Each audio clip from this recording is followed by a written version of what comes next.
Welcome to 360 Tamil. இன்னைக்கு இந்த வீடியோல நம்ம எந்த படத்தோட எக்ஸ்பிளனேஷன் பத்தி பார்க்க போறோம்னா, மலையாள சினிமால 2013ல வெளியான ஸ்வாக் அப்படின்ற படத்தை பத்தி தான் பார்க்க போறோம். இந்த படத்தோட பிளாட் என்னன்னு கேட்டீங்கன்னா, ஒரு பொண்ணை மனநலம் பாதிக்கப்பட்ட ஒருத்தருக்கு கல்யாணம் பண்ணி வச்சிடுறாங்க. அதுக்கப்புறம் இவங்க என்ன மாதிரியான பிரச்சனையை ஃபேஸ் பண்ணாங்க, கடைசியில அவங்க என்ன முடிவு எடுத்தாங்கன்னு சொல்ற படம் தான் இந்த படம். கொஞ்சம் வித்தியாசமா இருக்கும். இந்த படத்தோட எக்ஸ்பிளனேஷனுக்குள்ள போறதுக்கு முன்னாடி வீடியோக்கு ஒரு லைக் போடுங்க. அது மூலியமா இந்த வீடியோ இன்னும் நிறைய பேர்கிட்ட கொண்டு போய் சேர்க்கப்படும். மேற்கொண்டு டைம் வேஸ்ட் பண்ணாம நம்ம நேரடியா எக்ஸ்பிளனேஷனுக்குள்ள போயிடலாம். படத்தோட ஸ்டார்டிங் சீனே டைட்டில போட்டு தான் நமக்கு ஆரம்பிக்கிறாங்க. ஒரு கிராமத்துல இருக்க போலீஸ் ஸ்டேஷனை காட்டுறாங்க. இந்த இடத்துல கம்ப்ளைண்ட் பண்றதுக்காக ஒரு நபர் வந்திருக்காரு. அவர் கொஞ்சம் குள்ளமா இருக்காரு. நீ இருக்கிறதே தெரியல, என்ன விஷயம்ன்ற மாதிரிலாம் இவங்க கேக்குறாங்க. இவர் இருக்கார்ல, அந்த உண்ணி ரொம்ப தொல்லை பண்றான், அந்த உண்ணி ஏதாவது பண்ணுங்கன்ற மாதிரிலாம் இவர் சொல்லிட்டாரு. உண்ணிய பத்தி இவங்களுக்கும் தெரியும் போல. உண்ணியான்ற மாதிரி இவங்க ஷாக் ஆயிட்டு இருக்காங்க. ஏன்னா ஒவ்வொரு வாட்டி பிடிக்க போகும்போது ஏதாவது பிரச்சனை தந்துருவாரு போல. அதனால தான் இவங்க எல்லாம் பயந்துட்டு இருக்காங்க. இந்த ஏரியாவுக்கு புதுசா ஒரு இன்ஸ்பெக்டர் வந்திருக்காரு. அவருக்கு உண்ணிய பத்தி தெரிய வருது. அவன் எப்பேற்பட்டவனா இருந்தாலும் சரி, நான் புடி பண்ற மாதிரிலாம் சொல்லிட்டாரு. சரி, அவனை பத்தி தெரியாது, வேணான்ற மாதிரி ஆட்கள் சொல்றாங்க. அதெல்லாம் இல்ல, நான் பிடிக்கிறதுக்காக வருவேன்ற மாதிரி சொல்லிட்டாரு. இப்ப இந்த குள்ளமா இருக்க நபர் கூட இவங்க எல்லாருமே கிளம்பி வந்துடுறாங்க. இங்கதான் உண்ணிய பார்த்தன்ற மாதிரிலாம் அவர் சொல்லிட்டாரு. அந்த உண்ணி மறைஞ்சிருந்து இவங்களை கவனிச்சிட்டு இருக்க மாதிரி நமக்கு காட்டுறாங்க. மரத்துல எதையோ தொங்க விட்டு இருக்காரு போல. இவங்க மேல போடணும்ன்ற மாதிரிலாம் கயிறால புடிச்சு வச்சிருக்காரு. ஒரு ஸ்டேஜ்ல அவங்க அந்த இடத்துக்கு வரும்போது கயிறை விட்டுறாரு. அது மேல இருந்து பொத்துன்னு வந்து ஒரு போலீஸ் மேல விழுந்துருது. அசிஸ்டன்ட் போலீஸ் மேலதான் விழுந்திருக்கும். அவரோட கழுத்துலாம் சுலுக்கிக்குது. இப்ப இன்ஸ்பெக்டர் இருக்கார்ல, உன்னை விட மாட்டேன்ற மாதிரி உண்ணிய துரத்துறாரு. அவனுமே ஆட்டம் காமிச்சு ஒவ்வொரு இடமா ஓடிட்டு இருக்கான். நிறைய போலீஸுங்க கீழே விழுந்துடுறாங்க. இன்ஸ்பெக்டர் உன்னை பிடிக்கிற பாருன்னு எகிர்றாரு. சட்டுன்னு உண்ணி விலகிடுறாரு. அதனால இன்ஸ்பெக்டர் தண்ணியில போய் விழுந்துட்டாரு. உண்ணியா அவரை கிண்டல் பண்ணி சிரிக்கிறாரு. உண்ணி மனநலம் பாதிக்கப்பட்டவருன்னு நமக்கு தெரிய வருது. இந்த ஊர்ல பெரிய ஆளோட பையனாதான் உண்ணி இருப்பாரு. மேற்கொண்டு எதுவுமே இவங்களால பண்ண முடியல. அதனால ஸ்டேஷனுக்கு வந்துடுறாங்க. அந்த உண்ணி இப்படி பட்டவன்னு சொல்லியிருக்க வேண்டியதுதானே அப்படின்ற மாதிரி இன்ஸ்பெக்டர் கேட்டுட்டு இருக்காரு. அப்பதான் ரெண்டு லேடிஸ் கம்ப்ளைண்ட் கொடுக்கறதுக்காக வராங்க. ஆக்சுவலா இந்த லேடியோட பொண்ணுக்கு 18 வயசு தான் ஆகுது. கடைக்கு வந்த ஒருத்தன் இருக்கான் பாத்தீங்களா, எல்லாம் மீறி நடந்திருக்கான். அவன் மேல ஆக்ஷன் எடுக்கணும் அப்படின்ற மாதிரி சொல்றாங்க. கேஸ ஃபைல் பண்ணி தான் என்னால ஆக்ஷன் எடுக்க முடியும். கேஸ ஃபைல் பண்ணா உங்க பொண்ணுக்கு தேவையில்லாத பிரச்சனை வரும், கல்யாணம் பண்றதுலாம் கஷ்டமாயிடும் அப்படின்ற மாதிரி சொல்லிட்டாரு. நான் வேணா ஒரு ஐடியா தரேன், உங்ககிட்ட அவன் தப்பா நடந்துக்கிட்டான்ற மாதிரி கம்ப்ளைண்ட் கொடுங்க, நான் ஆக்ஷன் எடுக்கிறேன்ற மாதிரிலாம் சொல்லிட்டாரு. அதெல்லாம் வேணாம் சார், நாங்களே பாத்துக்கிறோம் அப்படின்ற மாதிரி இவங்களுமே இங்க இருந்து கிளம்பிடுறாங்க. உன்னிய பொறுத்த வரைக்கும் பிராமின் ஃபேமிலியை சேர்ந்தவரா இருப்பாரு. இப்ப உன்னியோட அப்பாவை தான் நமக்கு காட்டுறாங்க. இவர்கிட்ட கண்ணப்பன்னு ஒருத்தர் வேலை பாக்குறாரு. அவருமே வேலையெல்லாம் முடிச்சிடுறாரு போல. அந்த டீட்டெயில் எல்லாம் சொல்றதுக்காக தான் ஓனரை பாக்குறதுக்காக வர்றாரு. ஓனர் கிட்ட விஷயத்தெல்லாம் சொல்லிட்டு இருக்காரு. இதெல்லாம் நடந்துட்டு இருக்கும் போதுதான் உண்ணி இருக்காரு பாத்தீங்களா, ஐஸ்கிரீம் சாப்பிட்டுக்கிட்டே இந்த இடத்துக்கு வந்துட்டு இருக்காரு. பையன் மனநலம் பாதிக்கப்பட்டு நிறைய பிரச்சனை பண்றான்ல, இதை நினைச்சு அப்பவும் பயங்கரமா ஃபீல் பண்ணிட்டு இருக்காரு. எங்கடா சுத்திட்டு வரேன்ற மாதிரிலாம் பையன் கிட்ட கேக்குறாரு. அம்மாவும் எதுக்காக சாப்பிட கூட வரலன்ற மாதிரி கேக்குறாங்க. நான் வேற ஒருத்தங்க வீட்டுல சாப்பிட்டேமா, முட்டை தான் சாப்பிட்டேன்ற மாதிரிலாம் இந்த பையன் சொல்றான். இதெல்லாம் அப்பா கவனிக்கிறாருல, பயங்கரமா டென்ஷன் ஆகுறாரு. இவங்க பிராமின் ஃபேமிலி, இவன் முட்டைலாம் சாப்பிட்டுட்டானே அப்படின்ற மாதிரிலாம் கோவப்படுறாரு. மனநலம் பாதிக்கப்பட்டவங்களுக்கு கல்யாணம் பண்ணா ஓரளவுக்கு பிரச்சனை சால்வ் ஆகும்ன்ற மாதிரி சொல்லுவாங்க. அப்படி பண்ணி வச்சிடலாமான்ற மாதிரி ஒய்ஃபை கேட்டுட்டு இருக்காங்க. உன்னிய பொறுத்த வரைக்கும் ஒரு அக்கா இருக்காங்க. அக்காவோட ஹஸ்பண்ட் வீட்டோட மாப்பிள்ளையா தான் இருக்காரு. அக்கா மாப்பிள்ள இருக்காருல, எப்ப பாரு உன்னிய கிண்டல் பண்ணிக்கிட்டே இருக்காரு. இத அக்கா கவனிச்சு கோவப்படுறாங்க. அவனை சும்மா சும்மா இந்த மாதிரிலாம் கிண்டல் பண்ணிட்டு இருக்காதீங்க அப்படின்ற மாதிரி ஹஸ்பண்ட் கிட்ட சொல்லிட்டாங்க. அக்காவை பொறுத்த வரைக்கும் 5 வருஷத்துக்கு மேல குழந்தை இல்லாம தான் இருக்கு.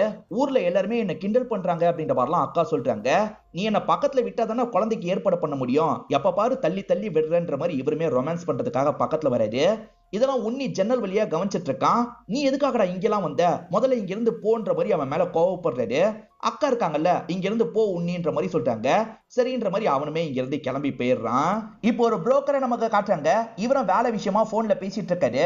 அதே சமயம் உண்ணி அப்பா இருக்காருல, வீட்டுக்கு வாங்கன்ற மாதிரி கூப்பிட்டு இருப்பாரு. இவர் வேலையை பத்தி பேசிக்கிட்டே உண்ணியோட அப்பாவை பாக்குறதுக்காக வந்துடுறாரு. என்ன விஷயமா வர சொன்னீங்கன்ற மாதிரிலாம் கேக்குறாரு. உண்ணி அப்பா இருக்காருல, பையனுக்கு கல்யாணம் பண்ணணும்னு நினைக்கிறேன், அதனால தான் உங்களை வர சொல்லியிருக்கேன். ஒரு பொண்ணு பாருங்க, ஏழை குடும்பமா இருந்தாலும் பரவாயில்ல அப்படின்ற மாதிரிலாம் சொல்றாரு. உண்ணிய பொறுத்த வரைக்கும் மனநலம் பாதிக்கப்பட்டவனா இருக்கான்ல, அதனால பொண்ணு வீட்டுல எப்படி ஏத்துப்பாங்கன்னு தெரியல, அதை நினைச்சாதான் எங்களுக்கு கவலையா இருக்கு, சீக்கிரமா ஒரு பொண்ணை பாருங்கன்ற மாதிரி சொல்லிட்டாங்க. புரோக்கர் இருக்கார்ல, இந்த விஷயத்தெல்லாம் சொன்னா கண்டிப்பா கல்யாணம் ஆகாது, இந்த விஷயத்த மறைச்சே நான் டீல் பேசி முடிக்கிறேன், நீங்கெல்லாம் வர தேவையில்ல, நான் பையனை மட்டும் கூட்டு போறேன்ற மாதிரி சொல்லிட்டாரு. சரி அப்படியே ஆகட்டும்ன்ற மாதிரி இவங்களுமே ஏத்துக்கிறாங்க. ஒரு பொண்ணை பார்த்து வச்சிருக்காரு போல, அந்த இடத்துக்கு உண்ணிய கூட்டு வந்துடுறாரு. உண்ணியும் தொணன்னு ஏதாவது பேசிக்கிட்டே இருக்கான். இந்த மாதிரிலாம் அந்த இடத்துல பேசக்கூடாது, நீ பேசாமையே இரு, பேச வேண்டிய எல்லாத்தையும் நான் பேசிக்கிறேன்ற மாதிரி சொல்லிட்டாரு. உண்ணியும் சரின்ற மாதிரிலாம் இந்த இடத்துல ஏத்துக்கிறாரு. இப்ப மாப்பிளைய கூட்டிட்டு இவருமே வீட்டுக்கு வந்துடுறாரு. அந்த வீட்டுல மொத்தமா 3 பொண்ணுங்க இருக்காங்க. இதுல மூத்தவங்களோட பேரு ஸ்ரீதேவி அப்படின்றது. ஸ்ரீதேவியை பாக்குறதுக்காக தான் உன்னி வந்திருக்காரு. தங்கச்சிங்க இருக்காங்கல்ல, பரவாயில்ல மாப்பிள்ள நல்லா தான் இருக்காருன்ற மாதிரிலாம் சொல்றாங்க. இப்ப அம்மா உன்னி கிட்ட பேசுறதுக்காக வந்துடுறாங்க. பேர் என்னன்னு கேக்குறாங்க. உன்னி எதுவுமே பேசாம இருக்காரு. உன்கிட்ட தான் கேக்குறாங்க சொல்லுன்ற மாதிரி புரோக்கர் சொல்லிட்டாரு. நீங்க தானே பேசக்கூடாதுன்னு சொன்னீங்க, இப்ப பேச சொல்றீங்க, ஏன் இப்படி மாத்தி மாத்தி பேசுறீங்கன்ற மாதிரி அவன் பேசுறான்.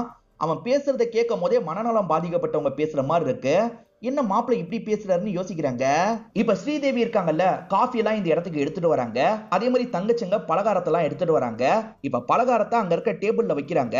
வச்சோனியே இவர் இருக்காரு பாத்தீங்களா, பலகாரம் அப்படின்ற மாதிரி அந்த பலகாரம் எல்லாத்தையும் மொத்தமா எடுத்துட்டு இருக்காரு. என்னடா பண்ணிட்டு இருக்க, நிறுத்துன்ற மாதிரி இந்த புரோக்கர் சொல்லிட்டாரு.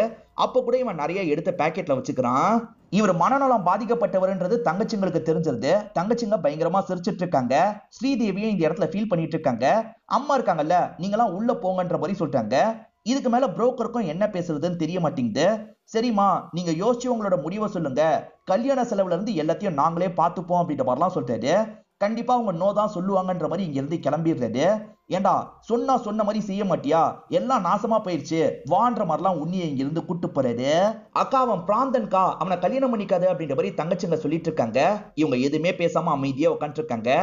அப்ப அந்த இடத்துக்கு வந்த அம்மா இருக்காங்கல்ல, நீங்க 2 பேருமே ரூமுக்கு போங்கன்ற மாதிரி தங்கச்சிங்க 2 பேரையும் அனுப்பி வச்சிடுறாங்க. ஆக்சுவலா பொண்ணோட கல்யாணம் ரொம்ப நாள் தள்ளி போயிட்டு இருக்கு போல. 5 வருஷத்துக்கு முன்னாடி உன்னோட அப்பா இறந்து போயிட்டாரு. 3 பேரையும் எப்படியாவது கரை சேர்க்கணும்னு நான் ட்ரை பண்ணிட்டு இருக்கேன். ஆனா உனக்கு கூட இன்னும் என்னால கல்யாணம் பண்ண முடியல. இதே மாதிரி போயிட்டு இருந்ததுன்னா எப்படின்னு எனக்கு தெரியல. நீ பேசாம இந்த கல்யாணத்தை பண்ணிக்கிறியாமா அப்படின்ற மாதிரிலாம் கேக்குறாங்க. பொண்ணு இருக்காங்கல்ல, சரிம்மா நான் இந்த கல்யாணத்தை பண்ணிக்கிறேன்ற மாதிரிலாம் இந்த இடத்துல ஏத்துக்கிறாங்க. நமக்காக தான் பொண்ணு ஒத்துக்கிறா அப்படின்றது அம்மாக்கு புரியுது. எங்களுக்கு ஓகேன்ற மாதிரிலாம் இவங்க தகவலை கொடுத்துடுறாங்க. இதனால உன்னி ஃபேமிலி ரொம்ப சந்தோஷப்படுறாங்க. இப்ப 2 பேருக்குமே கல்யாணம் நடக்கிறத நமக்கு காட்டுறாங்க. அந்த இடத்துல நிறைய சடங்கெல்லாம் பண்ணோம் பாத்தீங்களா, அதெல்லாம் உன்னிக்கு தெரிய மாட்டேங்குது. உன்னியோட கையை பிடிச்சி இவங்க தான் அந்த சடங்கு எல்லாத்தையும் பண்ணிட்டு இருக்காங்க. இதெல்லாம் கவனிக்கிற ஹீரோயினுக்கு ரொம்ப கவலையா இருக்கு. இன்னைக்கு ஃபர்ஸ்ட் நைட்ல அதனால ஸ்ரீதேவி பயங்கரமா வெக்கப்பட்டு இருக்காங்க. உன்னி அக்கா இருக்காங்கல்ல, என்னம்மா ரொம்ப வெக்கப்படுற, ரொம்ப வெக்கம்லாம் படாத வான்ற மாதிரி கூட்டு வந்துட்டு இருக்காங்க. இப்ப ரூம்குள்ள 2 பேருமே சேர்ந்த மாதிரி தான் நுழையிறாங்க. பார்த்தா உன்னி படுத்து தூங்கிட்டு இருக்காரு. இத பாக்குற ஸ்ரீதேவி ஷாக் ஆயிடுறாங்க. அக்காக்கும் என்ன பேசுறதுன்னு தெரியல. சரிம்மா நான் வரேன்ற மாதிரி அக்கா சைலண்டா இங்க இருந்து கிளம்பி போயிடுறாங்க. இப்ப ஸ்ரீதேவி இருக்காங்கல்ல, பொறுமையா உன்னிக்கு பக்கத்துல வந்துடுறாங்க. இப்ப கையை வச்சு உன்னியை எழுப்பி விடுறாங்க. அவருமே இப்ப எதுக்காக ஹெல்ப் பண்ணீங்க அப்படின்ற மாதிரிலாம் கேட்டுட்டு இருக்காரு. இவங்க கையில வச்சிருக்க பாலை தராங்க. பாலுன்ற மாதிரி வேகமா அதை குடிக்கிறாரு. ஒரு சொட்டு கூட இவங்களுக்கு மிச்சம் வைக்காம இவர் குடிச்சிடுறாரு. என்ன மிச்சம் வைக்கலன்ற மாதிரிலாம் இவங்க பார்த்துட்டு இருக்காங்க. அச்சச்சோ தப்பு பண்ணிட்டேன், பாதி பாலை வச்சு உனக்கு தரணுன்ற மாதிரி சொன்னாங்க, அதையே நான் மறந்துட்டேன் அப்படின்ற மாதிரிலாம் இவர் சொல்லிட்டாரு. நீ கோச்சுக்காத, அம்மா கிட்ட காலையில ஒரு ஃபுல் கிளாஸ் பால் வாங்கி தரேன்ற மாதிரி சொல்லிட்டாரு. அதெல்லாம் ஒண்ணு எனக்கு வேணாம், நான் ஏற்கனவே குடிச்சிட்டேன்ற மாதிரி இவங்களும் சிரிச்சுக்கிட்டே சொல்றாங்க. சரி நான் லைட் ஆஃப் பண்ணிடுறேன்ற மாதிரி ஆஃப் பண்றதுக்காக வராங்க. இப்ப ஆஃப் பண்ணிட்டு பொறுமையா இவருக்கு பக்கத்துல வராங்க. இவர் ஆஃப் பண்ணோடனே படுக்கிறதுக்கு போயிருப்பாரு. இவங்க மேலெல்லாம் கை வச்சு கொஞ்சம் ரொமான்ஸ் பண்றதுக்கு ட்ரை பண்றாங்க. ஸ்ரீதேவி என்ன பண்ணிட்டு இருக்க, என் மேல இருந்து கையெடு அப்படின்ற மாதிரிலாம் அவர் சொல்லிட்டாரு. இவங்களுக்கும் என்ன பண்றதுன்னு தெரியாம கையை எடுத்துடுறாங்க. இந்த விஷயத்தை நினைச்சு ஃபீல் பண்ணி அழுவுறாங்க. ஸ்ரீதேவி ஏன் அழுவுற, நான் கையை எடுக்க சொன்னேனே கோச்சுக்கிட்டியா அப்படின்ற மாதிரிலாம் கேக்குறாரு. இல்ல நான் கோச்சுக்கலன்ற மாதிரி இவங்களுமே இந்த இடத்துல சமாதானப்படுத்துறாங்க. மறுநாள் காலையில டீ கடையில இருக்கவங்க பேசிக்கிறத நமக்கு காட்டுறாங்க. உன்னிக்கு கல்யாணம் ஆயிடுச்சு, நேத்து தான் ஃபர்ஸ்ட் நைட் நடந்திருக்கும், இவன் என்ன பண்ணிருப்பான் அப்படின்ற மாதிரிலாம் இவங்க டிஸ்கஸ் பண்ணிட்டு இருக்காங்க. ஆக்சுவலா இந்த கடை ஓனர் இருக்கார்ல, இவர் தான் பாதி பால் அந்த பொண்ணுக்கு தரணும்ன்ற மாதிரி சொல்லியிருப்பாரு. இப்பதான் உன்னி இந்த இடத்துக்கு வராரு. உன்னி கிட்ட இவங்களும் நேத்து நைட்டு என்ன நடந்தது அப்படின்ற மாதிரிலாம் கேக்குறாங்க. நான் சொன்ன மாதிரி பாதி பாலை தந்தியான்னு கேக்குறாரு. இல்ல தெரியாம நானே முழு பாலையும் குடிச்சிட்டேன்ற மாதிரிலாம் சொல்றான். விளங்கிரும் போன்ற மாதிரி இவங்க எல்லாருமே சிரிச்சு கிண்டல் பண்ணிட்டு இருக்காங்க. இப்ப சின்ன பசங்களாம் சேர்ந்த மாதிரி கண்ணாம்பூச்சி விளையாடலாம்னு நினைக்கிறாங்க. அந்த இடத்துக்கு இவருமே வராரு. நானும் வரேன்ற மாதிரி சொல்லிட்டாரு. இல்ல உன்னோட அம்மாவும் புதுசா வந்திருக்க அக்காவும் உன்னை சேர்த்து கூடாதுன்னு சொல்லியிருக்காங்க, சேர்த்துக்க மாட்டோன்ற மாதிரி பசங்க சொல்றாங்க. அதெல்லாம் நான் ஏத்துக்க மாட்டேன், என்னைய சேர்த்துக்கோங்கன்ற மாதிரிலாம் சொல்லிட்டாரு. ஆனா பசங்க சேர்த்துக்க மாட்டோம் திரும்ப சொல்றாங்க. இவருமே அழுது இந்த இடத்துல கெலாட்டா பண்ணிட்டு இருக்காரு. இதனால பசங்க இருக்காங்கல்ல, சரி சேர்த்துக்கிறோம் போய் ஒளிஞ்சுக்கோ அப்படின்ற மாதிரிலாம் சொல்றாங்க. இப்போ ஒரு பொண்ணு கண்ணை மூடுறாங்க. உன்னியும் வீட்டுல போய் ஒளிஞ்சுக்கலான்ற மாதிரி வேகமா வீட்டுல இருக்க பாத்ரூம்ல ஒளியறதுக்காக வராரு. அப்பதான் ஸ்ரீதேவியும் குளிச்சு முடிச்சுட்டு வெளியே போலான்னு நினைப்பாங்க. அவங்க மேல இடிச்சிடுறாரு. ஸ்ரீதேவி என்ன நினைக்கிறாங்கன்னா ரொமான்ஸ் பண்றதுக்காக தான் வந்திருக்காருன்னு நினைக்கிறாங்க. இவரை பார்த்து சிரிக்கிறாங்க. இப்ப கட்டி பிடிக்கிற மாதிரிலாம் பக்கத்துல வராங்க. ஆனா இவர் இருக்கார்ல, விடு, அவ என்ன கண்டுபிடிச்சிட போறான்ற மாதிரி சொல்லிட்டாரு. அவ வந்தா என்ன காட்டி கொடுத்துறத, நான் ஒளிஞ்சுக்கிறேன் அப்படின்ற மாதிரி இந்த இடத்துல ஒளிஞ்சுக்கிறது. இதை பாக்குற ஸ்ரீதேவியும் பயங்கரமா ஃபீல் பண்றாங்க. கண்ணாமூச்சி தான் விளையாடுறாரு போலன்னு யோசிக்கிறாங்க. இப்ப லைட்டா அழுதுகிட்டே பாத்ரூமை விட்டு வெளியே வராங்க. நடந்த விஷயத்தெல்லாம் உன்னியோட அக்கா ஹஸ்பண்ட் இருக்கார்ல கவனிச்சிருப்பாரு. இவங்களை நிறுத்தி பேச ஆரம்பிக்கிறாரு. என்னம்மா உன் தேவையெல்லாம் அந்த உன்னி புரிஞ்சுக்க மாட்டானா? உன் தேவை என்னன்னு எனக்கு தெரியும், நான் புரிஞ்சுக்கிறேன் அப்படின்ற மாதிரிலாம் இவர் பேசுறாரு. கொஞ்சம் டபுள் மீனிங்ல பேசிட்டு இருக்காரு. இதனால இவங்களுமே கோவமா கிளம்பிடுறாங்க. இது எல்லாத்தையும் அக்கா கவனிச்சிருப்பாங்க. என்ன பண்ணிட்டு இருக்கீங்க? நீங்க பேசின எல்லாத்தையும் கேட்டுட்டு தான் வந்திருக்கேன். இதுக்கப்புறம் அந்த பொண்ணுக்கு தொல்லை கொடுத்தீங்க, என்ன பண்ணுவனே தெரியாதுன்ற மாதிரிலாம் சொல்லிட்டாங்க. இப்ப ஈரின் அவங்க ரூம்க்கு வந்துடுறாங்க. இவர் சின்ன பசங்க கூட எல்லாம் சேர்ந்து விளையாடிட்டு இருக்காருல, அதெல்லாம் சோகமா பாக்குறாங்க. இப்படி ஒருத்தனை கல்யாணம் பண்ணி வச்சிட்டாங்களேன்ற மாதிரிலாம் ஃபீல் பண்றாங்க. அப்படி ஃபீல் பண்ணிட்டு இருக்கும் போது மாமியார் மேல வந்து கைய வைக்கிறாங்க. இவங்க திரும்பும் போது லைட்டா கண்ணீர் வர்றது மாமியாருக்கு தெரியுது. என்னம்மா அழுதுட்டு இருக்கியான்ற மாதிரி கேக்குறாங்க. அதெல்லாம் ஒண்ணும் இல்லைன்ற மாதிரி இவங்க சமாளிக்கிறாங்க. எங்க மேல நீ கோவமா இருப்பன்னு புரியுது, இந்த மாதிரி கல்யாணம் பண்ணி வச்சா சரியாயிடுவான்னு நினைச்சோமா, புரிஞ்சுக்கோ அப்படின்ற மாதிரிலாம் ஆறுதல் சொல்லிட்டு இருக்காங்க. நைட்டு நேரம் உன்னியோட அப்பாவும் அம்மாவும் பேசிக்கிறத நமக்கு காட்டுங்க. கல்யாணம் பண்ணி வச்சா எல்லாம் சரியாயிடும் நினைச்சோம், ஆனா கல்யாணத்துக்கு அப்புறமும் எப்ப பாரு பசங்க கூட தான் விளையாடிட்டு இருக்கான், அவ ரூம்ல தனியா இருந்து ரொம்ப ஃபீல் பண்றாங்க, பார்க்கவே கஷ்டமா இருக்குன்ற மாதிரிலாம் ஒய்ஃப் சொல்றாங்க. இன்னைக்கு அவன் வரட்டும், நான் பேசுறேன்ற மாதிரி ஹஸ்பண்டுமே சொல்லிட்டாரு. இப்படி பேசிட்டு இருக்கும் போதுதான் உன்னி இருக்காரு பாத்தீங்களா, ஏதோ பாட்டில்ல புடிச்சு எடுத்துட்டு வந்திருக்காரு. இதுக்கப்புறம் நீ எப்பவுமே ஸ்ரீதேவி கூட தான் இருக்கணும்னு உன்கிட்ட சொல்லியிருக்கேன்ல, எதுக்காக அடிக்கடி விளையாடுறதுக்காக வெளியே போயிடுற?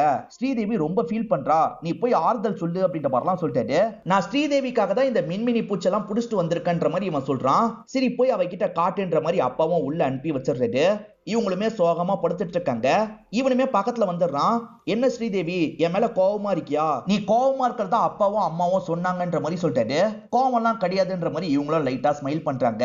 ஆனா உள்ளுக்குள்ள கஷ்டம் இருக்குல்ல, அதை நினைச்சு ஃபீல் பண்ணிட்டு இருக்காங்க. நான் உனக்காக தான் ஒரு கிஃப்ட் எடுத்துட்டு வந்திருக்கேன், இதை பாருன்ற மாதிரி மின்மினி பூச்செல்லாம் அவங்க கிட்ட காட்டுறாரு. அவங்களுமே சட்டுன்னு கட்டி பிடிக்கலாம்னு நினைக்கிறாங்க. அப்ப அது எல்லாமே கீழே விழுந்துருது. இப்ப பாட்டில் உடஞ்சதுனால மின்மினி பூச்செல்லாம் பறந்து போயிட்டு இருக்கு.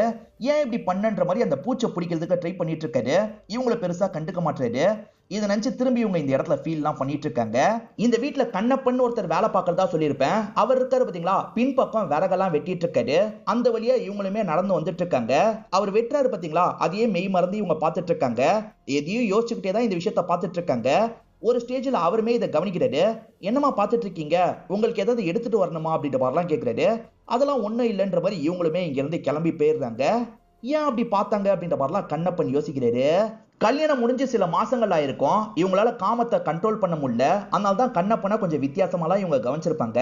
இவங்க சோகமா இருக்காங்கல்ல, இதெல்லாம் உன்னியோட அக்கா ஹஸ்பண்ட் கவனிக்கிறாரு. இப்ப பக்கத்துல வந்து பேச ஆரம்பிக்கிறாரு. நான் அன்னைக்கு சொன்னனே, அதை பத்தி யோசிச்சியான்னு கேட்கிறாரு.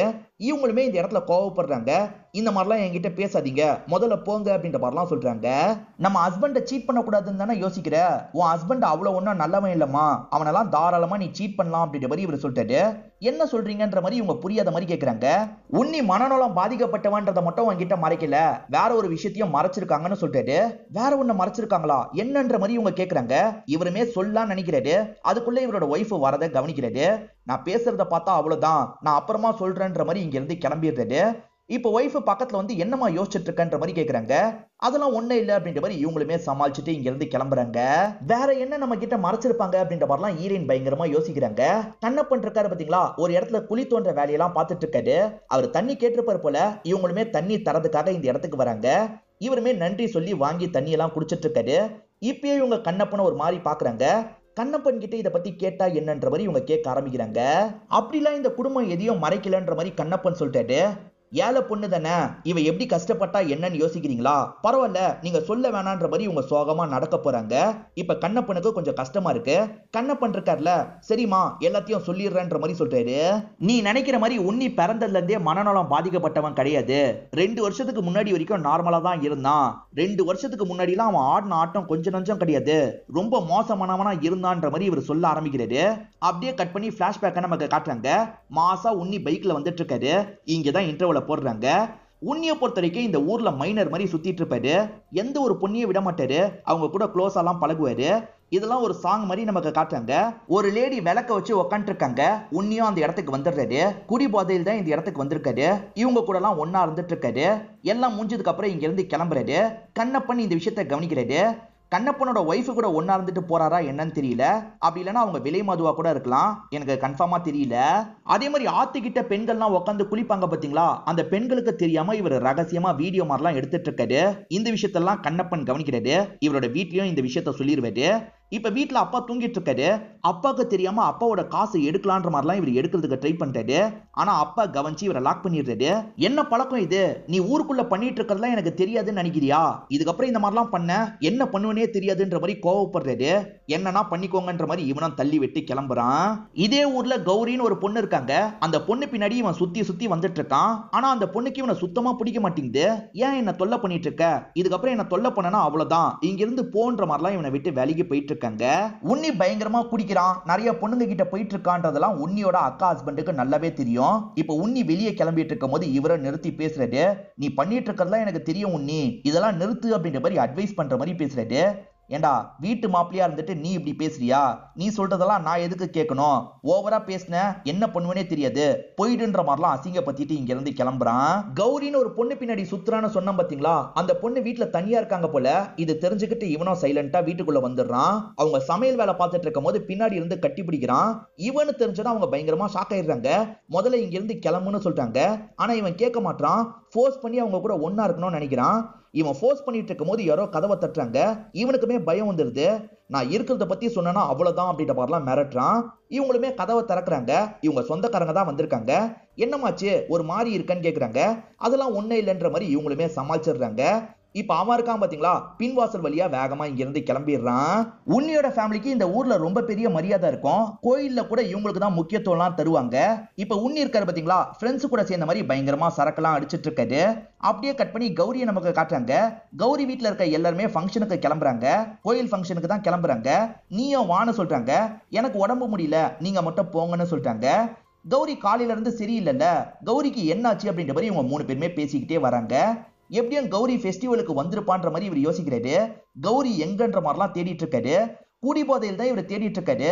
என்ன இவன் இப்படி குடிச்சிட்டு வந்திருக்கான்ற மாதிரி எல்லாருமே பார்த்துட்டு இருக்காங்க. இதை இவரோட ஃபேமிலியும் கவனிக்கிறாங்க. இவனால தான் நமக்கு அசிங்கம்ன்ற மாதிரி அப்பாவும் ஃபீல் பண்றாரு. கௌரி ஃபங்க்ஷனுக்கே வரலன்றது உன்னிக்கு தெரிய வருது. இப்ப உன்னி இருக்காரு பாத்தீங்களா, வீட்டுக்கு வந்து கதவை தட்டிட்டு இருக்காரு. அவங்களுமே தூக்கத்துல இருந்து கண்முழிக்கிறாங்க. சொந்தக்காரங்க தான் வந்துட்டாங்க போல அப்படின்ற மாதிரிலாம் யோசிக்கிறாங்க. சாதாரணமா கதவை திறந்துடுறாங்க. இவர் குடி போதையில சட்டுன்னு அவங்க மேல பாயிறாரு. அவங்க கூட ஒன்னா இருக்கிறதுக்கு ட்ரை பண்றாரு. இது நடந்துட்டு இருக்கும் போதுதான் சொந்தக்காரங்க இருக்காங்கல்ல, 3 பேருமே மொத்தமா இந்த இடத்துக்கு வந்துடுறாங்க. இவனால் தான் கௌரி பயந்துருக்கான்னு இப்பதான் உங்களுக்கு புரியுது. இப்ப இவனை போட்டு பயங்கரமா இந்த இடத்துல அடிச்சிட்டு இருக்காங்க. ஒருத்தர் ஃபோர்ஸா மண்டையிலேயே அடிச்சிடுறாரு. நம்ம தான் அடிச்சோன்னு தெரிஞ்சா கூட நமக்கு பிரச்சனை, அதனால எங்கேயாவது போட்டுருவோன்ற மாதிரி ஒரு இடத்துல இவரை தூக்கி போட்டுடுறாங்க. இவர் ரத்த வெள்ளத்துல இருக்காருல்ல, அந்த வழியா வர சில ஆட்கள் கவனிக்கிறாங்க. இது உன்னி தானே, உன்னிக்கு என்னாச்சு அப்படின்ற மாதிரிலாம் பாக்குறாங்க. அதுக்கப்புறம் தான் வேகமா ஹாஸ்பிட்டல்ல கொண்டு போய் சேர்த்திருப்பாங்க. ஹாஸ்பிட்டல்ல டாக்டர் தான் இவர் மனநலம் பாதிக்கப்பட்டிருக்காருன்னு சொல்லியிருப்பாரு. இந்த விஷயத்த நான் தான் உங்ககிட்ட சொன்னேன்னு யாருக்கிட்டையும் சொல்லாதமா, என் மேல எல்லாருமே கோவப்படுவாங்க அப்படின்ற மாதிரிலாம் சொல்லிட்டாரு. இப்ப இவங்க பயங்கரமா ஃபீல் பண்றாங்க. மனநலம் பாதிக்கப்பட்டவனை கட்டி வச்சிட்டாங்கன்ற மாதிரி தான் யோசிச்சிருப்பாங்க. ஆனா இந்த மாதிரி மோசமானவனை கட்டி வச்சிட்டாங்களே அப்படின்ற மாதிரி ஃபீல் பண்றாங்க. உன்னி சீக்கிரமே சரியாயிடுவான், நீ கவலைப்படாதமா. இப்பயே ஊர்ல என்ன பேசிக்கிறாங்க தெரியுமா, கடவுளா தான் உன்னிக்கு இந்த பொண்ணை தந்திருக்காருன்ற மாதிரி பேசிக்கிறாங்க. எல்லாம் சரியாயிடும் அப்படின்ற மாதிரிலாம் சொல்லிட்டாரு. ஆனா இவங்க இருக்காங்கல்ல, கடவுள் உன்னிக்கு என்ன தந்திருக்காரு, ஆனா கடவுள் ஏன் என் விஷயத்துல பழி வாங்கிட்டாரு அப்படின்ற மாதிரி ஃபீலிங்கா பேசுறாங்க. இப்ப அழுதுகிட்டே இங்க இருந்து ஓடுறாங்க. இவருமே இதை பார்த்து இந்த இடத்துல ஃபீல் பண்ணிட்டு இருக்காரு. இப்ப ரூம்க்கு வந்து இவங்களுமே அழுதுட்டு இருக்காங்க. இவங்க கல்யாணத்துக்கு ஒத்துக்கிட்டதுக்கு முக்கியமான காரணத்தை இப்பதான் இவங்க யோசிச்சு பாக்குற மாதிரி நமக்கு காட்டுறாங்க. கல்யாணம் பண்ணிக்கிட்டா நிறைய காசு தரதா அந்த ஃபேமிலி சொல்லியிருப்பாங்க. அம்மாவும் அந்த காசெல்லாம் வாங்கியிருப்பாங்க. சரி, அது மூலியமா தங்கச்சிங்களுக்கு கல்யாணம் நடக்கும்ல, அதுக்குதான் இவங்க ஏத்திருப்பாங்க. இதுக்கு முன்னாடியாவது உன்னிய இன்னசென்ட் நினைச்சாங்க. ஆனா இப்ப இவ்வளவு தப்பு பண்ணவர்னு தெரிஞ்சோன்னே இவங்களுக்கு கோவம் வருது. அவர் இன்னசென்ட்டா பண்றதை பார்க்கும் போது கூட இவங்களுக்கு கோவம் வருது. அவரை முறைச்சு பார்த்துட்டு இருக்காங்க. அப்ப கரெக்டா உன்னியோட அம்மா இந்த இடத்துக்கு வந்துடுறாங்க. இன்னைக்கு விசேஷமான நாளுமா, நீங்க 2 பேருமே சேர்ந்து கோயிலுக்கு போயிட்டு வந்தா நல்லா இருக்கும்ன்ற மாதிரி சொல்லிட்டாங்க. சரித்த, நாங்க போயிட்டு வரோன்ற மாதிரி இவங்களுமே ஏத்துக்கிறாங்க. உன்னி மேல இருக்க கோவத்தை மத்தவங்க கிட்ட காட்ட வேணாம்னு நினைக்கிறாங்க. 2 பேருமே சேர்ந்த மாதிரி பக்கத்துல இருக்க ஒரு கோயிலுக்கு வந்துடுறாங்க. இப்ப கண்ணை மூடி வேண்டிட்டு இருக்காங்க. அப்பதான் ஒரு தும்பி பறந்துட்டு இருக்கிறத இவர் கவனிக்கிறாரு. அது எப்படியாவது பிடிக்கணும்ன்ற மாதிரி இங்க இருந்து கிளம்பிடுறாரு. இவங்க கண்ணை திறந்து பார்க்கும் போது தான் அவர் உள்ளே இல்ல, வெளியே போயிருக்காருன்றது இவங்களுக்கு தெரிய வருது. இவங்களுமே வேண்டிலாம் முடிச்சுட்டு உன்னியை கூப்பிட்டு கிளம்புறாங்க. கல்யாணம் முடிஞ்சு ஏறக்குறைய 1 வருஷத்துக்கிட்ட ஆயிடுச்சு. இவங்களால சுத்தமா இவங்களோட காமத்தை கண்ட்ரோல் பண்ண முடியல. இப்ப அவரோட தலையில கையை வச்சு தடவி கொடுத்துட்டு இருக்காங்க. பக்கத்துல போய் ரொமான்ஸ் எல்லாம் பண்றதுக்கு ட்ரை பண்றாங்க. அவர் முழிச்சிடுறாரு. ஸ்ரீதேவி என்ன பண்ணிட்டு இருக்க, என்ன தூங்க விடுன்ற மாதிரி கீழே போய் படுத்துடுறாரு. இவங்களுமே இதை நினைச்சு பயங்கரமா ஃபீல் பண்றாங்க. சுத்தமா இவங்களோட காமத்தை கண்ட்ரோல் பண்ண முடியல, என்ன பண்றது அப்படின்ற மாதிரிலாம் யோசிக்கிறாங்க. ஏதோ ஒரு முடிவு எடுத்துடுறாங்க போல. இப்ப இவங்களுமே கட்டில விட்டு இறங்குறாங்க. வீட்டை விட்டு பொறுமையா வெளியே வந்துட்டு இருக்காங்க. யாருக்குமே தெரியாம தான் இவங்க வெளியே வந்துட்டு இருக்காங்க. கொஞ்சம் தள்ளி தான் கண்ணப்பனோட வீடு இருக்கு போல. அந்த வீட்டுக்கிட்ட வந்துடுறாங்க. இவங்க வந்திருக்காங்கன்னு தெரிஞ்சோன்னா கண்ணப்பன் ஷாக் ஆயிடுறாரு. என்னம்மா இந்த நேரத்துல வந்திருக்கீங்க, ஐயா கூப்பிட்டாரா அப்படின்ற மாதிரிலாம் கேட்கிறாரு. அதெல்லாம் இல்ல, நீ கதவை சாத்திட்டு வான்ற மாதிரி சொல்லிட்டாங்க. அவருமே தயங்குறாரு. அதுக்கப்புறம் கதவை சாத்திட்டு பக்கத்துல வராரு. உன்னிய பார்க்கும் போதெல்லாம் உன்னி பண்ண விஷயம் தான் எனக்கு தோணிட்டு இருக்கு. உன்னி அவன் லைஃப்ல நிறைய தப்பு பண்ணிருக்கான்ல, அப்ப நான் மட்டும் ஏன் என்னோட லைஃப்ல தப்பு பண்ணாம இருக்கணும்? நானும் தப்பு பண்ணலான்னு முடிவு பண்ணிட்டேன். என் காமத்தை என்னால கண்ட்ரோல் பண்ண முடியல. நீங்க என் கூட ஒன்னா இருக்கீங்களான்னு கேக்குறாங்க. என்னம்மா இப்படி பேசுறீங்க, போங்கன்ற மாதிரிலாம் சொல்லிட்டாரு. ஆனா இவங்க கட்டி பிடிச்சிடுறாங்க. இவருமே போக போக இவங்க கூட ஒன்னா இருக்க ஆரம்பிக்கிறாரு. இவங்க 2 பேருமே இந்த இடத்துல பிசிக்கல் ரிலேஷன்ஷிப் வச்சுக்கிறாங்க. இப்ப உன்னி இருக்கார்ல, முடிக்கிறாரு. எங்க ஸ்ரீதேவியை காணோன்ற மாதிரிலாம் தேடுறாரு. இப்ப வீடு முழுக்க முதல்ல தேடி பாக்குறாரு. வீட்டுல இல்லன்றது தெரிய வருது. ஸ்ரீதேவி ஸ்ரீதேவின்னு கூப்பிட்டுக்கிட்டே இவர் வந்துட்டு இருக்காரு. அப்பதான் இவங்க 2 பேரும் ஒன்னா படுத்துட்டு இருக்கிறத அவன் பாக்குறான். அவன் பார்த்துட்டான்றதை இந்த கண்ணப்பன் பாக்குறாரு. கண்ணப்பன் ரொம்ப பயப்படுறாரு. நீங்க பயப்படாதீங்க, ஒன்னும் இல்லைன்ற மாதிரி இவங்க தான் சொல்றாங்க. இப்ப 2 பேருமே சேர்ந்த மாதிரி கதவை திறந்து வெளியே வந்துடுறாங்க. ஸ்ரீதேவி, நீ எதுக்காக இந்த இடத்துக்கு வந்தன்ற மாதிரி உன்னி கேக்குறாரு. கண்ணப்பன் கூட விளையாடுறதுக்காக தான் வந்தேன், விளையாடிட்டேன், நம்ம போலாமான்ற மாதிரி கேக்குறாங்க. அவனுக்கு ஒன்னும் புரியல, போலான்ற மாதிரி ஏத்துக்கிறான். இப்ப 2 பேருமே இங்க இருந்து கிளம்பி போயிடுறாங்க. ஒரு தப்பு பண்ணி முடிச்சதுக்கு அப்புறம் தானே தப்பு பண்ணிட்டோன்ற ஃபீலிங் வரும். அதே மாதிரி தான் ஸ்ரீதேவியும் பயங்கரமா ஃபீல் பண்ணிட்டு இருக்காங்க. நம்மளோட காமத்தை கண்ட்ரோல் பண்ண முடியலன்றதுக்காக அவர் கூட ஒன்னா இருந்துட்டோம், அது பெரிய தப்புன்ற மாதிரிலாம் பயங்கரமா ஃபீல் பண்றாங்க. இப்ப டீ கடையில எல்லாருமே சேர்ந்த மாதிரி பேசிட்டு இருக்காங்க. ஆக்சுவலா டீ கடையில இருக்கவங்க எல்லாம் உன்னிய கிண்டல் பண்ணாங்கல்ல, இவன் மனநலம் பாதிக்கப்பட்டவன்ற மாதிரிலாம் கிண்டல் பண்ணிருக்க மாட்டாங்க. ஒரு காலத்துல எந்த அளவுக்கு ஆடினா இப்ப எப்படி இருக்கான் பாரு அப்படின்ற மாதிரி தான் கிண்டல் பண்ணி பேசிக்கிறாங்க. இது எதுவுமே உன்னிக்கு புரிய மாட்டேங்குது. என்னென்னமோ பேசுறீங்கன்ற மாதிரிலாம் உன்னி இங்க இருந்து கிளம்புறான். கண்ணப்பன் கொஞ்ச நாளா அந்த வீட்டு வேலைக்கே போறது இல்ல போல. இப்ப கண்ணப்பன் வயல்ல நடந்துட்டு இருக்கும் போது உன்னி பாத்துறான். இப்ப வேகமா பக்கத்துல வந்து அன்னைக்கு என்ன கேம் விளையாடிட்டு இருந்தீங்கன்ற மாதிரி கேக்குறான். கண்ணப்பனுக்கு என்ன சொல்றதுன்னு தெரியல. என்ன ஃபாலோ பண்ணாதீங்க போங்கன்ற மாதிரிலாம் கண்ணப்பன் வேலை பார்க்கறதுக்காக போறாரு. அவன் விடாம ஃபாலோ பண்ணிக்கிட்டே இருக்கான்.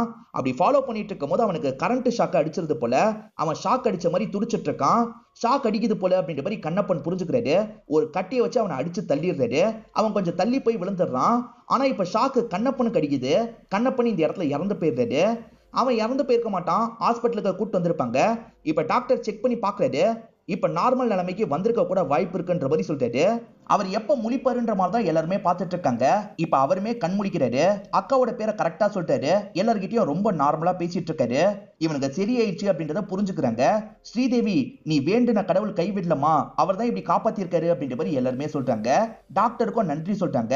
டாக்டர் இருக்கார்ல, எனக்கு நன்றி சொல்லாதீங்க, கரண்ட் ஷாக் அடிக்கும் போது ஒருத்தர் அடிச்சார்ல, அவருக்கு தான் நன்றி சொல்லணும் அப்படின்ற மாதிரிலாம் சொல்றாரு. உன்னிக்கு சரியானதை நினைச்சு ஸ்ரீதேவி சந்தோஷப்படுறாங்க. அதே மாதிரி கண்ணப்பன் இறந்து போனதை நினைச்சு ஃபீல் பண்ணிட்டு இருக்காங்க. கண்ணப்பனோட பாடி எரிஞ்சிட்டு இருக்கு. அந்த இடத்துல சோகமா இவங்க பார்த்துட்டு இருக்காங்க.